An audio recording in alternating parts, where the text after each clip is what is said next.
Isa ang South Road property sa mga dinarayong lugar sa Cebu City ngayong holiday season. Bukod sa mga pasyalan ngayong Pasko, meron ding mga tindahan doon ng paputok. Makibalita tayo live kay Greggy Magdadaro ng GMA Cebu. Greggy? Maki, nagsimula na ngang maglipana ang mga nagtitinda ng paputok dito sa Cebu. Pinayagan na ang mga negosyanteng makapagbenta ng paputok sa sitio Judas Belt ng Barangay Babag 2, Lapu-Lapu City na siya ding sentro ng bintahan ng paputok.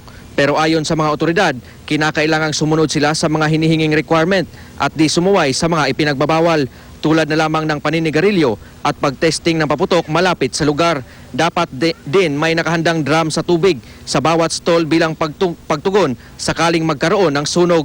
Inaasahang dadagsa ang mga mamimili ng paputok 2 araw bago ang Pasko o bagong taon. Mahina man ang benta sa ngayon, umaasa pa rin ang mga tindero at tindera ng paputok na makabawi pa rin sila bago magpasko at bagong taon. Samantala, perfect pasyalan din sa mga pamilya dito sa South Road Properties, lalo na yung papunta o galing sa simbang gabi. Gabi-gabi kasi inaabangan ng mga tao ang rides sa mini carnival dito. Swak na swak din para sa mga gustong tumikim ng putahing Cebuano, lalong-lalo na ang sikat na lechon ng Cebu. Mayroon din kasing food court dito.